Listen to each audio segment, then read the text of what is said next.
The white halls of the International Space Agency's consciousness transfer facility gleamed under the bright lights.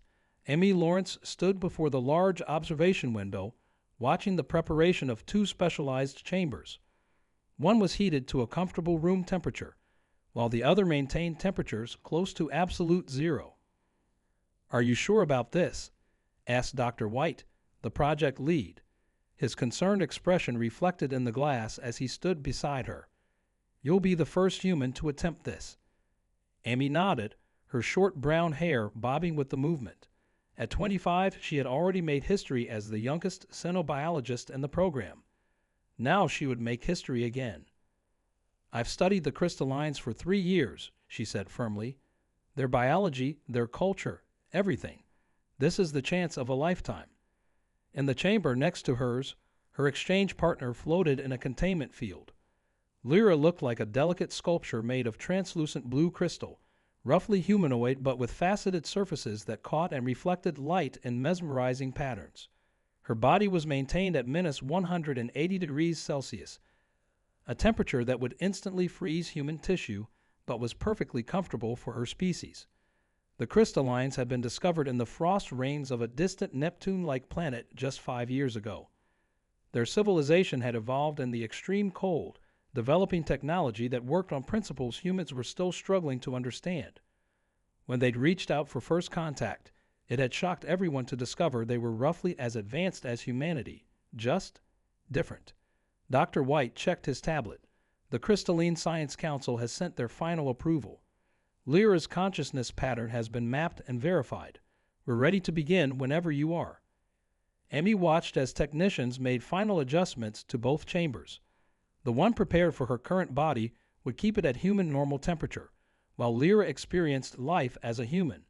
The other chamber, where she would experience life as a crystalline, was cold enough that the air itself condensed into swirling patterns against its walls. "What about the language interface?" Amy asked, touching the small device behind her ear. It was a neural translator, the latest version specifically programmed for crystalline thought patterns. "Fully calibrated," answered Dr. Reed, the chief technical officer. "You'll be able to understand each other's languages perfectly. We've also installed safeguards to prevent any cognitive shock from the different processing speeds." That was another fascinating difference between humans and crystallines.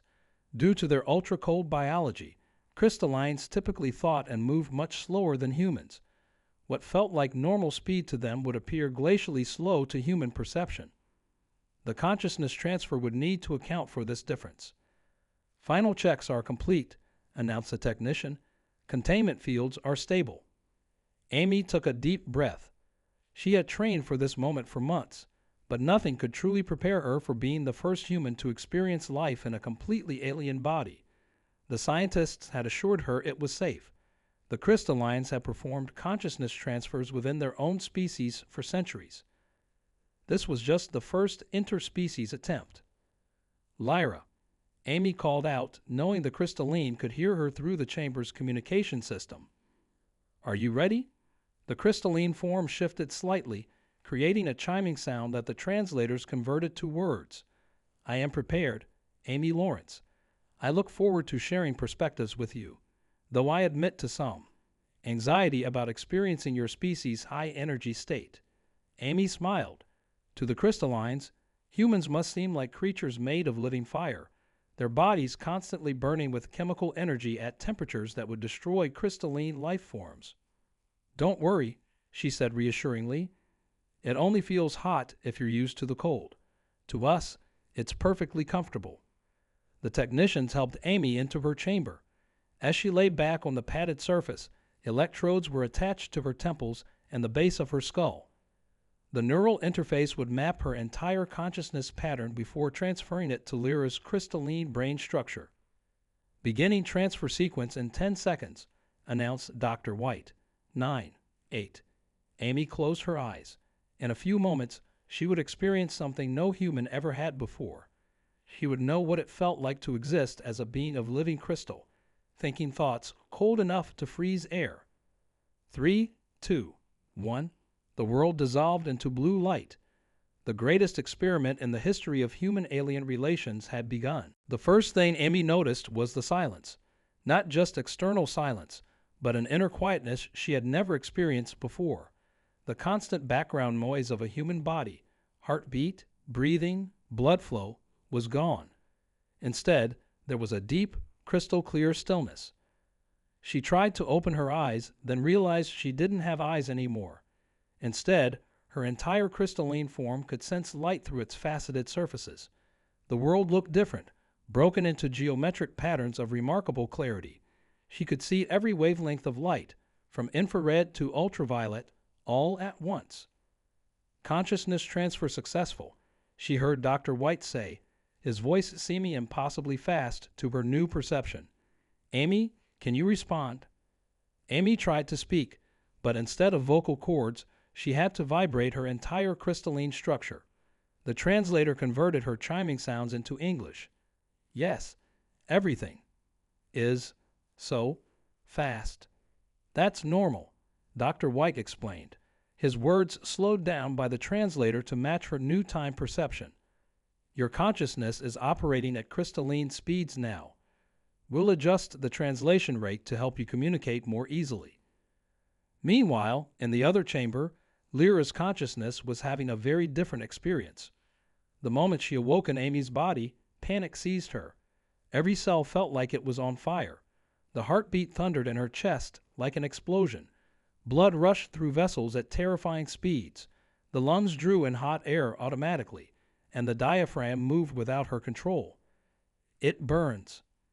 Lyra screamed, using vocal cords for the first time. What is this, E.T.? I'm being destroyed. The medical team rushed to her side, speaking in calming tones. Dr. Reed checked the body's vital signs. Everything is perfectly normal. Temperature 37 degrees Celsius, exactly where it should be. Normal? Lyra gasped, still struggling to adjust to the sensation of breathing. How can this be normal? The chemical reactions, they're everywhere. The cells are consuming themselves. That's cellular respiration, Dr. Reed explained patiently. It's how human bodies generate energy. You're not burning up, Lyra. This is just how humans feel all the time.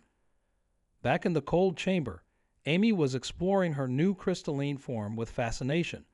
She tried moving an arm, watching in wonder as the crystal lattice shifted and reformed. There was no muscle or bone, just a conscious reorganization of molecular structures. This is amazing, she chimed slowly. I can feel the atomic bonds shifting. Everything is so precise. The scientists adjusted her translator's speed settings, making it easier for her to communicate with the faster-moving humans. She marveled at how every tiny movement could be controlled with incredible precision. There was no rush of adrenaline, no muscle tension, no involuntary reactions, just pure, controlled thought translated into action. Lyra, however, was still struggling with the chaos of human biology. The heart, why won't it stop pounding? And these muscles, they keep twitching. Those are normal involuntary movements, Dr. White assured her. Human bodies maintain many automatic processes. Try to relax and let the body do what it needs to do. Relax. How can anyone relax in this furnace? But even as she complained, Lyra was beginning to notice something extraordinary. Despite the terrible heat and constant motion, thoughts came faster than she had ever experienced. Ideas sparked like lightning, unhindered by the slow, careful processes of her crystalline brain. The speed, she whispered, momentarily forgetting her discomfort. I can think so quickly. Is this how humans always think? Dr. White nodded. Your consciousness is now operating at human speeds. That's why everything seems so fast to Amy and so slow to you. Different biological systems, different processing speeds. As the first hour of the exchange passed, both participants began their journey of discovery. Amy learned to appreciate the perfect stability of crystalline existence, where every thought could be examined from all angles before being acted upon. Lyra, despite her initial shock, started to understand why humans could accomplish so much in their short lifespans. Their minds and bodies were literally powered by controlled chemical fires. Two species, two completely different ways of existing. The experiment was already revealing more than anyone had expected about the true nature of consciousness and life itself. 6 hours into the consciousness transfer experiment, Lyra was finally beginning to adjust to the constant activity of her temporary human body. She sat on the edge of her bed in the observation room, watching with fascination as her borrowed fingers twitched and moved. "Would you like something to eat?" Dr. Reed asked, entering the room with a tray. "The body will need fuel soon." Lyra looked horrified. "You mean I must participate in the consumption process? Actually put organic matter inside this body?" "It's necessary," Dr. Reed explained patiently. "Human bodies need regular energy input to maintain their temperature and functions. We've prepared something simple, just soup and bread." The concept of eating was entirely foreign to Lyra. In her crystalline form, she absorbed energy directly from temperature differences in her environment. The idea of physically taking in matter and chemically processing it seemed primitive and messy. Meanwhile, in the cold chamber, Amy was discovering the elegant simplicity of crystalline existence. Every movement she made was precise and purposeful. There was no wasted energy, no random movements, no biological urges to satisfy. "It's like being made of living mathematics," she chimed through the translator. "Every action follows perfect geometric patterns." Dr. White nodded, his movements appearing impossibly quick to her slowed perception. Crystalline life forms evolved to maximize efficiency. Their bodies are essentially perfect lattices of semi-conscious molecules. Back in the warm room, Lyra was having her first experience with human food. She cautiously lifted the spoon to her mouth, marveling at how the body seemed to know what to do automatically. She paused, processing the new sensations. Intense. So many chemical reactions happening at once. How do humans handle all this input? "We're used to it," Dr. Reed smiled. "Our brains filter out most of the sensory information.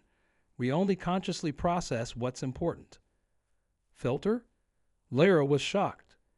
"You mean humans constantly ignore parts of their sensory input? How inefficient." But even as she complained, Lyra was noticing something remarkable. The speed of human thought processes allowed her to handle multiple streams of information simultaneously.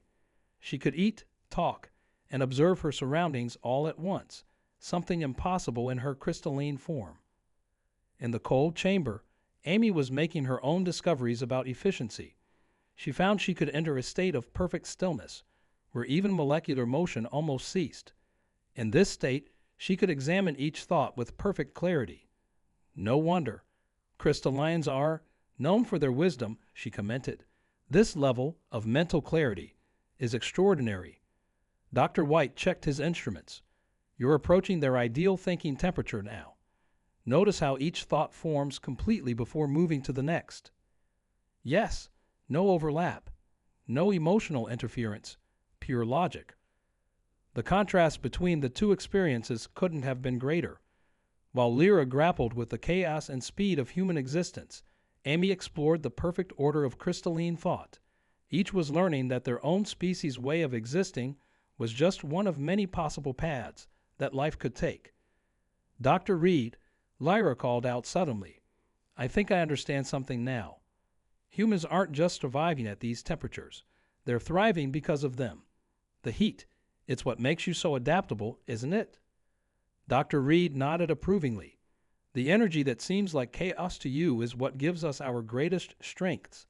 Our bodies are constantly ready to react, to change, to take action. But how do you accomplish anything with all this? Distraction. The same way you're managing right now," Dr. Reed pointed out, "by learning to work with the body's nature, not against it." As the day progressed, both participants began to appreciate the profound differences between their species. What had started as a simple exchange experiment was becoming a deep exploration of the very nature of consciousness and life itself. They were learning that there was no right way for life to exist. The burning fire of human biology and the perfect crystalline order of Lyra's species were equally valid solutions to the challenge of survival. Each had its strengths, its weaknesses, and its own unique beauty. The universe they were discovering was far more diverse than either species had imagined. 24 hours into the experiment, both participants were making remarkable progress. Lyra stood in front of a mirror, watching as she made her borrowed human body move in different ways. The constant burning sensation hadn't disappeared, but she was starting to understand its purpose. "Watch this," she said to Dr. Reed, making a quick, grabby motion with her hand. "The speed is incredible. By the time a crystalline form could begin to move, this body has already completed the action." Dr. Reed smiled, noting down her observations. "How are you managing with the temperature now?" "Still strange," Lyra admitted, "but I'm beginning to see why humans need it. Look at how quickly this small cut is healing." She pointed to a tiny paper cut on her finger from yesterday. "In my natural form, such damage would take weeks to repair." In the cold chamber, Amy was making her own breakthroughs. She had learned to extend her crystalline awareness through every facet of her temporary body, creating patterns of extraordinary complexity. "I've figured out how to process multiple light wavelengths at once," she chimed through the translator. "It's like having 1,000 eyes, all working together." Dr. White checked his readings with excitement. "Your control over the crystalline structure is advancing faster than we expected. How does it feel compared to human senses?" "Different, but amazing," Amy responded. "Humans see such a small part of reality. Here, I can observe the entire electromagnetic spectrum, all at once." The scientists were particularly interested in how both participants were adapting to the different processing speeds of their host bodies. Lyra was discovering the advantages of quick thinking and rapid decision-making, while Amy was learning the benefits of slower, more thorough analysis. "I never understood before," Lyra said during her afternoon checkup, "why humans make decisions so quickly. I always thought you were being reckless, but now I see you have to be quick. Your bodies are constantly changing, constantly moving. If you thought as slowly as we do, you miss every opportunity." She demonstrated by catching a pen that Dr. Reed deliberately dropped. "See? No time to analyze, just act. And somehow the body knows what to do." Meanwhile, Amy was experiencing the opposite revelation. In her crystalline form, she could spend what felt like hours examining a single thought from every angle, understanding it completely before moving to the next. "No wonder. Crystallines rarely make mistakes," she observed. "When you can analyze everything so thoroughly, errors become nearly impossible." As day turned to evening, the research team brought Lyra her third meal of the day. Unlike her first horrified reaction to eating, she now approached the process with curiosity. "These taste receptors are fascinating," she said between bites of pasta. "So much information from such a simple process, and the energy conversion is nearly instant. In my natural form, absorbing this much energy would take days." Dr. Reed nodded. "Human bodies evolved to process energy quickly because we need constant fuel for our high metabolism. It's what gives us our adaptability and quick healing." In the cold chamber, Amy was discovering different kinds of advantages. She found she could enter a state of such perfect stability that even individual atoms barely moved. "In this state, I can feel quantum effects," she chimed excitedly. "No wonder. Crystallines understand particle physics so well they can almost observe it directly." The experiment was revealing more than just biological differences. It was showing how each species' physical nature had shaped their entire way of thinking and living. Humans, with their high-energy bodies, had evolved to be quick, adaptable, and creative. Crystallines, with their stable structures, had developed perfect precision and deep, thorough understanding. Neither way was better. They were just different solutions to the challenge of survival. As both participants continued to adapt to their temporary bodies, they were gaining insights that would forever change how their species understood each other. The universe, they were learning, had room for many kinds of life, each perfect in its own way. 36 hours into the experiment, warning lights suddenly flashed across the control room's main display. Dr. White rushed to his station, fingers flying over the controls as he checked the facility's systems. "We have a problem," he announced, his voice tight with concern. The main power grid is showing irregularities. Dr. Reed checked the backup systems. Dr. Reed's face paled as she looked at her readings. The backup systems aren't responding properly. Something's interfering with both power sources. In the cold chamber, Amy sensed the subtle temperature changes before the instruments even detected them. Her crystalline form vibrated with concern. "Something's wrong with the cooling system," she chimed. "I can feel the temperature rising." But the real crisis was developing in the warm chamber, where Lyra was about to experience something completely new to her species, a human fever. "I don't feel right," Lyra said, touching her forehead. The burning sensation that she had finally gotten used to was intensifying. "It's getting hotter." "How is it getting hotter?" Dr. Reed rushed to check her vital signs. "Her temperature is climbing, 37.5, 38, 38.5 degrees Celsius. The body's mounting an immune response." "Immune response?" Lyra's voice rose in panic. "You mean this body can get even hotter? How is that possible? I'm already burning." The research team scrambled to manage both crises at once. In the cold chamber, engineers fought to stabilize the cooling systems before Amy's crystalline form could be damaged by the rising temperature. In the warm chamber, medical staff worked to understand why Lyra's borrowed human body was developing a fever. The power fluctuations must have affected the sterile field, Dr. White theorized, looking at the readings. The body's fighting off common bacteria that got through. Lyra clutched at her head, overwhelmed by the new sensations. Everything is moving so fast. The chemical reactions, they're out of control. How do humans survive this? "It's a natural defense mechanism," Dr. Reed tried to explain calmly while preparing medication. "The body raises its temperature to fight off invaders. It's actually protecting you." "Protecting? This is protection." Lyra couldn't believe what she was hearing. "You mean humans intentionally get even hotter to survive?" Meanwhile, the engineering team had managed to stabilize the cold chamber's temperature, but not before Amy had experienced something remarkable. "The heat, it changed. The crystalline structure," she chimed. "I could feel the molecules wanting to move faster, wanting to dance." Dr. White checked her readings with concern. "Are you all right? Any damage to the crystalline matrix?" "No damage, but understanding. So much understanding. This is why humans dance, why they run, why they laugh. The energy wants to move." Back in the warm chamber, Lyra was having her own revelations through her fever-induced delirium. As her borrowed body fought off the infection, she experienced the full power of the human immune system. "It's like having an army inside you," she gasped. "Millions of tiny defenders, all moving, fighting, burning hot with purpose. Is this how humans survived on their world? By burning even hotter when threatened?" Dr. Reed administered medication to help control the fever while continuing to monitor Lyra's vital signs. "The fever should break soon. Try to relax. The body knows what it's doing." "Knows what it's doing?" Lyra laughed weakly.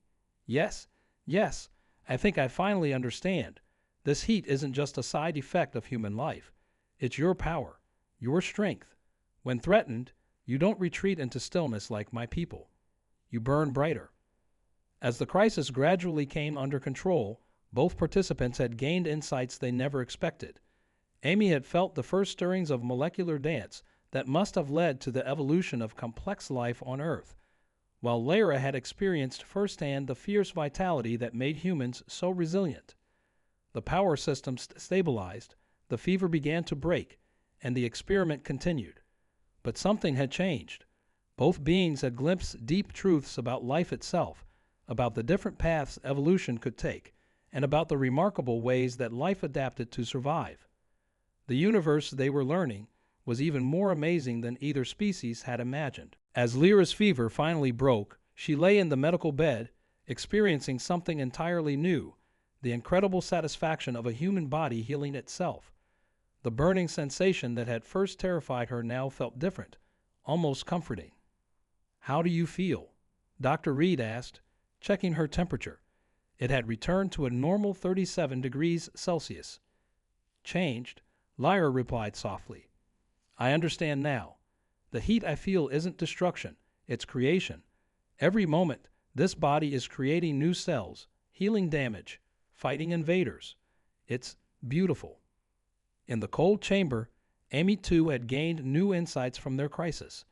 The brief temperature fluctuation had given her a glimpse of how molecular motion led to the complexity of human life. Life on Earth, she chimed through the translator, must have begun when molecules learned to dance. We crystallines chose stillness, but humans chose the dance. Dr. White found himself fascinated by both participants' revelations. You're saying that the basic difference between our species isn't just temperature. It's our relationship with molecular motion itself. Exactly, Lyra said, sitting up carefully. Look at this. She held up her hand, watching the small scrape she'd gotten during the crisis. It was already healing. In my natural form, damage takes weeks or months to repair. We rebuild slowly, perfectly, crystal by crystal. But humans, she shook her head in wonder. Humans rush in with millions of cells, rebuilding almost frantically. It's less perfect, but so much faster. Amy added her own observations, her chimes thoughtful and measured. Crystalline life, values perfection. Above all, each change must be exact, precise, but human life values adaptation, speed, renewal. The scientists gathered around both chambers, recording these unprecedented insights into the nature of life itself. Two completely different approaches to existence were being compared for the first time, not just in theory, but through direct experience. This is why, Lyra continued, her borrowed human mind racing with understanding. Humans have spread so far across their world, while my people remain in our frozen cities. You're built for change. Your very bodies are engines of transformation. And yet, Amy chimed in response, crystalline civilization has achieved things humans can barely imagine. Your quantum computers, your perfect memory crystals, your molecular machines, all possible because you can maintain perfect stability. Dr. Reed nodded, making notes. Two different solutions to the challenge of survival. We evolved to be adaptable because our world kept changing. Your people evolved to be stable because your environment demanded precision. But that's just it, Lyra said excitedly, her human heart beating faster with the thrill of discovery. We've been looking at our differences all wrong. Everyone assumed that our physiologies made us too different to truly understand each other. But now I see we're not opposites. We're complementary. She stood up, moving to the window that separated her chamber from Amy's. Your people's quick thinking and adaptability, combined with our precision and stability. Think of what we could achieve together. Amy vibrated in agreement, creating a crystalline harmony that the translators rendered as enthusiasm. Two approaches to understanding the universe, both valuable, both necessary. The research team watched in amazement as their simple consciousness transfer experiment transformed into something far more profound, the beginning of true understanding between two radically different forms of life. We thought, Lyra said, pressing her borrowed human hand against the window, that the gap between our species was too wide to bridge, but maybe that gap exists precisely so we can build bridges across it. The universe, they were realizing, hadn't made their species different to keep them apart. It had made them different so they could complete each other, combining the strengths of fire and ice, of motion and stillness, of change and permanence. It wasn't just an experiment anymore. It was becoming a glimpse of a possible future, one where all forms of life could learn from each other, growing stronger together than they ever could alone. 48 hours after the experiment began, it was time for the consciousness transfer to be reversed. Both chambers were prepared, their environments carefully controlled after the earlier crisis. The research team gathered around their stations, ready to begin the procedure. Are you ready? Dr. White asked both participants. Ready, Lyra replied from her human form. She had stopped fidgeting with the strange sensations of human biology, now moving with a grace that showed her growing comfort with the constant energy flowing through her borrowed body. Ready, Amy chimed from her crystalline form, her structure glowing with a subtle blue light that indicated perfect molecular alignment. The transfer process began, bathing both chambers in soft light.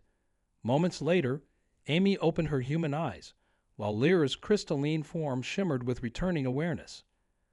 "Welcome back," Dr. Reed said, helping Amy sit up. "How do you feel?" Amy flexed her fingers, feeling the familiar rush of blood and warmth. "Like I've been away on an amazing journey. Everything feels so alive." She placed a hand over her heart, feeling its steady beat. "I never realized how much energy flows through us every second. We're like stars, burning bright and hot." In the cold chamber, Lyra was readjusting to her crystalline form. "The stillness. It's so peaceful. But now I understand why we need both. The dance of molecules in human bodies, the perfect order of our crystals. They're both part of life's great story." The research team began their final readings, but everyone knew the experiment had achieved far more than its original goals. It hadn't just proven that consciousness transfer between radically different species was possible. It had opened the door to true understanding between them. "I need to report something important to the Science Council," Lyra announced, her crystalline form creating complex patterns of light as she spoke. "We've been too cautious in our interactions with humans. We feared their heat, their speed, their constant change. But now I see that these aren't weaknesses. They're different kinds of strength." Amy nodded, already missing the perfect clarity of crystalline thought, but grateful for the quick, intuitive understanding of her human mind. And we humans have been too quick to dismiss the crystalline way of life as too slow, too rigid. We never understood the power of perfect stability, of taking time to examine every possibility. Dr. White looked between them, amazed at how far they'd come from Lyra's initial panic about burning up in a human body. "What would you recommend for future exchanges?" "More," they both said simultaneously, causing surprised laughter from the human team and harmonious chiming from Lyra. But with better preparation, Lyra added, "Future participants need to understand that they're not just visiting another body. They're experiencing another way of being. It's not about better or worse, faster or slower. It's about understanding different paths that life can take. And about learning from each other," Amy continued. "Humans can learn patience and precision from the crystallines. The crystallines can learn adaptability and quick thinking from us. Together, we could solve problems neither of us could handle alone." The next few hours were spent documenting their experiences and preparing final reports, but the most important results couldn't be measured by instruments or captured in data. They were written in the changed perspectives of everyone involved. As the team prepared to end the historic experiment, Lyra made one final observation. "When I first entered the human body, I thought I was burning up. Now I understand. Humans don't burn. They shine. And just as there's room in the universe for both frozen stars and burning ones, there's room for all kinds of life." Amy smiled at her friend's poetic description, and the universe is richer for having both.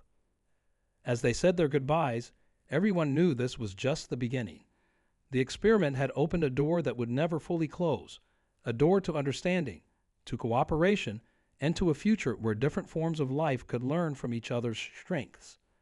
The burning sensation that had once terrified Lyra had become a symbol of hope. Hope for a universe where fire and ice could work together, making something greater than either could achieve alone.